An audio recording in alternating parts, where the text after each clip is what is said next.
बनारस की गलियों से गंगा के घाटों तक काशी के आध्यात्म की सभी जानकारी मिलेगी आपको ब्लॉगर गुरु के YouTube चैनल पर। आज ही लाइक और सब्सक्राइब करें।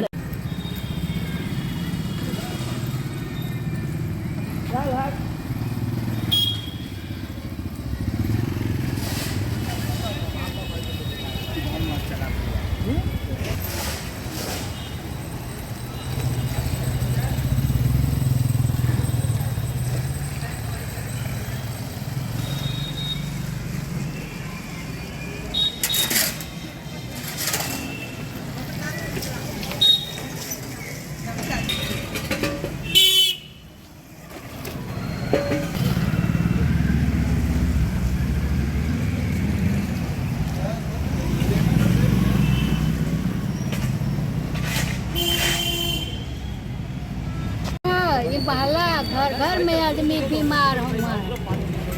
समस्या ये है भैया कि हम लोग के घर के सामने देखिए नाला बह रहा है, सब गोबर बहा रही हैं और इस समस्या हम लोग से बहुत पहले के बहुत ज्यादा दिक्कत हो रही है, कई साल से दिक्कत है। इसमें कोई सफाई कोई मतलब अच्छा ही नहीं है। हम लोग जब निकलते हैं बाहर से बहुत ज्यादा दिक्कत होती है। मतलब बाहर निकलो तो देखो पहले नाला बह रहा है, पानी बह रहा है, गोबर है, कूड़ा सामने है, मतलब कोई समस्या बहुत ज्यादा समस्या हम लोग को है। ये समस्या आप किससे कभी किसी से शिकायत भी की है? शिकायत क्या, हम लोग कंप्लेन करते हैं, कोई सुनवाई नहीं होती है। ये लगातार देख रहे हैं गोबर भी भरा हुआ है, तो गोबर का क्या कारण है? गोबर कड़ा वही गड़ाने वाले गली से बह रहा है, सब नाले से बह के आ रही है सब। ये कितने दिनों से जाम है सीवर? सीवर तो इस समय तो 4-5 दिन से ज्यादा जाम है। कितने दिनों में ये समस्या बन जाती है? 15 दिन। अरे 15-20 दिन रोज, हमें तो लग रहा है दूसरे तीसरे हो जाती है यहाँ समस्या। झाड़ू वाड़ू टाइम पे लगता है या नहीं? हाँ टाइम से तो लगाती, लेकिन कभी कभी हम लोग के घर के सामने नहीं लगती है। कूड़ा की क्या स्थिति है? यहाँ भरा पड़ा है, ये कूड़ा तो कभी कभी उठाते हैं, कभी कभी नहीं उठाते हैं। कूड़ा तो हमें लगता है कि हमेशा रहती है, और सफाई उतना अच्छे से नहीं हो पा रही है। रोड पे ये लोग कूड़ा फेंक रहे हैं, इसका हाँ। आप लोगों ने कभी ऑब्जेक्शन नहीं किया? ऑब्जेक्शन किया, लेकिन सब लड़ाई करने लगते हैं। कौन लड़ाई करने किसी लगते हैं? बाहर गली मोहल्ला जो है, अगर किसी से बोलेंगे तो कहेंगे कि आपका सड़क है, मानने के तैयार नहीं है, तो हम लोग क्या करें? हमारा तो और ज्यादा दिक्कत है। क्या मांग करती हैं आप नगर निगम से? नगर निगम से यही हम मांग कर रहे हैं कि मतलब सफाई होना चाहिए हम लोग के घर के सामने, साफ सुथरा होना चाहिए। कूड़ा सबसे बड़ी समस्या, यहाँ कूड़ा हटवा दीजिए, बस हमारा समस्या यही है। मैं दीपचंद जायसवाल यहाँ सुंदरपुर निवासी हूँ, वार्ड नंबर 50। यहाँ की पार्षद है शेषमणि जी, शेषमणि देवी जी हैं। और ये यहाँ पे मोहल्ले में समझ लीजिए कि पूरी नाली की दुर्व्यवस्था है। और यहाँ पे जितने भी कर्मचारी कूड़ा लेकर के जगह जगह से लेके आते हैं, यहाँ पे गिराते हैं। और पूरा समझिए कि ये पूरा मोहल्ला एक तरह से संक्रमण रोगों से ग्रसित है। यही बस्ते बोलिए। और ये पूरा नाली पूरा देख लीजिए आप, पूरी तरह से जाम है। और यहाँ पे जितने भी कूड़े के डब्बे लगे मोहल्ले के लिए, स्वच्छता के लिए, लेकिन स्वच्छता का कोई कार्य यहाँ नहीं हो रहा है।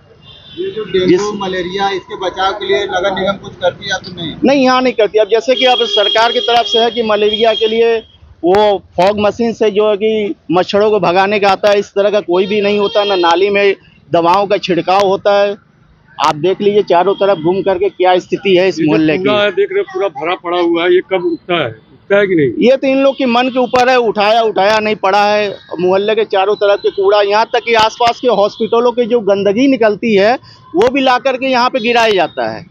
इसके लिए कई बार कंप्लेन किया गया, कई बार बोला गया, सूचनाएं दी गई, लेकिन इस पर कोई कार्रवाई नहीं होती है।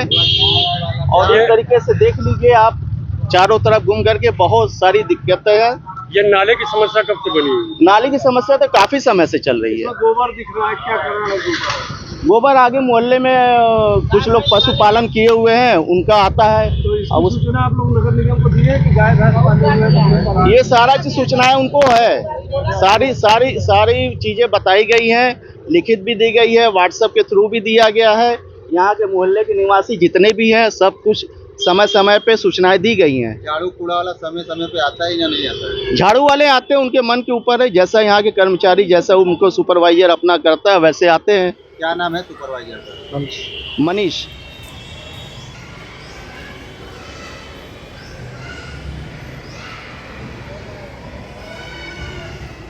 जी मैडम, परिचय बता दीजिए। मैं मंजू मिश्रा कंपोजिट विद्यालय में सहायक अध्यापक हूँ। मैम, क्या समस्या बनी हुई है यहाँ पर और कितने दिनों से बनी हुई है? ये सालों से प्रॉब्लम है। ये विद्यालय के बगल से ही सीवर का पानी बहता है, वहाँ पे कूड़े फेंके जाते हैं तो गाड़ी आती है, ले जाती है, मगर वो 9-10 बजे तक आती है। फिर दिन भर कूड़ा पड़ा रहता है, कूड़ा सड़ता है, बदबू करता है, क्लास में बैठने लायक नहीं है बच्चों के। जैसे कंपोजिट विद्यालय है तो यहाँ लोग आते भी होंगे, यहाँ के बच्चे आते हैं, बच्चे यहाँ, नगर निगम से भी लोग आते ही होंगे। हाँ 350 बच्चे यहाँ पढ़ते हैं। नगर निगम की टीम आती है, मगर कोई आज तक उसका कोई ठोस सलूशन नहीं निकला। आप लोगों ने इसकी कोई कंप्लेंट की थी? हाँ 25 बार हो चुकी। तो क्या कहना है नगर निगम का इस विषय? नगर निगम सफाई होती है, फिर नेक्स्ट डे वैसे ही हो जाता है। एक बार सीएमओ सर आए थे यहाँ, तो इस चीज़ को उनको वहाँ जाके हम लोगों ने दिखवाया भी था कि आप देखिए यहाँ पे बच्चे, मतलब ये स्थिति है कि बच्चे रूम की खिड़कियाँ नहीं खोल पाते हैं। सौरभ कुमार श्रीवास्तव भी और इधर पान वान की दुकानें भी हैं, सिगरेट पीते हैं, चाय पीते हैं लोग, एक तो ये समस्या है। और दूसरा, कूड़ा वाला उठान जब करते हैं तो इतनी बदबू आती है कि बंद खिड़कियों के अंदर भी रहना मुश्किल होता है, और कभी भी स्कूल की रोड की तरफ वाली खिड़कियां खुली नहीं पाती हैं। और जिस समय उठान होता है, बच्चे हमारे क्लास से बाहर निकलना पड़ता है, इतनी ज़्यादा बदबू आती है। और एक बार सीएमओ सर आए थे तो उनको ले जाके हम लोगों ने दिखाया भी था, तो उन्होंने कुछ तत्काल आदेश दिया भी था।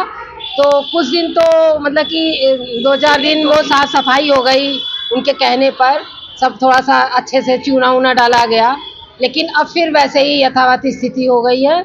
और उसी तरह से कूड़ा फेंका जाता है, बदबू आती है।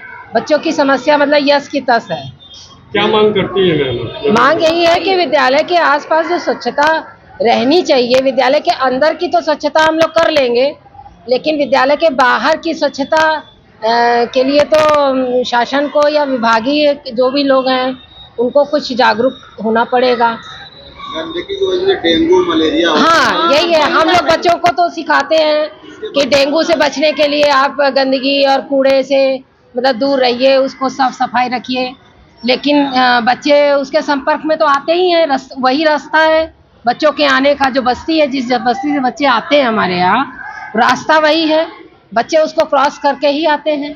तो बच्चे इन्फेक्शन के उसमें तो आ ही रहे हो हैं जाते हैं इन्फेक्शन से, और बच्चे बीमार भी रहते हैं। गंदगी और इसकी वजह से आप बताती रहती है बीच में, लेकिन हाँ। क्लास में इतना देर बैठना पड़ रहा है बच्चों को, तो इस पे आप क्या कहेंगे? गंदगी के बगल में बच्चे परेशान होते हैं, हम लोगों से कहते हैं, तो बस यही है। अब हम लोग अपनी स्तर से यही कहते हैं कि जिस समय कूड़े का उठान हो रहा है और क्लास में रहना मुश्किल है, थोड़ी देर के लिए बच्चे फील्ड में आ जाते हैं। अभी तक कितने बच्चे बीमार हो चुके हैं डेंगू बहुत मलेरिया से? बच्चे तो वही थोड़ा बहुत तो बीमार रहते ही हैं, मतलब कोई ऐसा तो कोई वैसी बीमारी तो जो होती है डेंगू या ये तो सभी को होती है, लेकिन ये बदबू से बच्चे परेशान है। बदबू तो मालूम है कि जब बैक्टीरिया होंगे तभी बदबू होगी, तो बच्चों को ये बात पता है। लेकिन हम लोग यही करते हैं कि जिस समय उठान हो रहा है कूड़े का या बदबू आ रही है, तो बच्चों से कहते हैं कि क्लास से निकल के आप थोड़ी देर फील्ड में आ जाइए। हम लोग तो अपने स्तर से यही कर पाएंगे ना बच्चों की समस्या का समाधान।